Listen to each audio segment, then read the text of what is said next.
স্বামী যদি ইন্তেকাল করে স্ত্রী ধরতে পারবে, ছুঁইতে পারবে, গোসল করাইতে পারবে, পুরা শরীর ধরতে পারবে, অনুমতি আছে।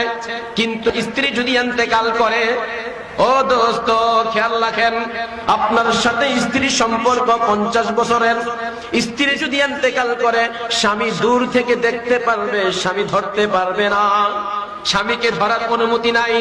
আপনার স্ত্রী ইন্তেকাল করেছে, স্বামীর জন্য অনুমতি আছে চেহারাটা দেখার জন্য, কিন্তু স্ত্রীর চেহারা ধরার অনুমতি নাই।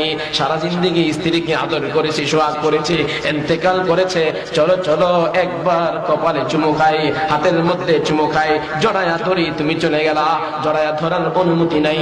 আপনি বলবেন স্ত্রী স্বামীকে ধরতে পারবে, ছুঁইতে পারবে, দেখতে পারবে, স্বামী স্ত্রীকে দেখতে পারবে, ধরতে পারবে না। পার্থক্যের কারণ কি? কারণ হলো এই, স্ত্রী যখন ইন্তেকাল করে স্বামীর জন্য কোনো ইদ্যত নাই। ইদ্যত মাত্র 3 দিন, সুখ পালন করতে পারে 3 দিন। স্বামী আপনার 3 দিন পরে অন্য জায়গায় বিবাহ করতে পারবে, কিন্তু স্বামী যখন ইন্তেকাল করবে স্ত্রী কিন্তু তার স্ত্রী থেকে সরে যায় না, স্ত্রী বাকি থাকে। 4 মাস 10 দিন ইদ্যত পালন করতে হয়।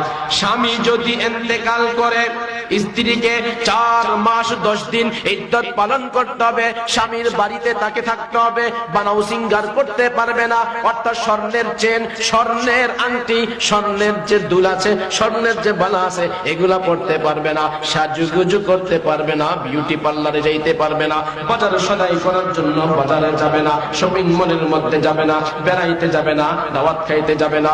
4 মাস 10 দিন নিজের স্বামীর বাড়ির মধ্যে থাকবে।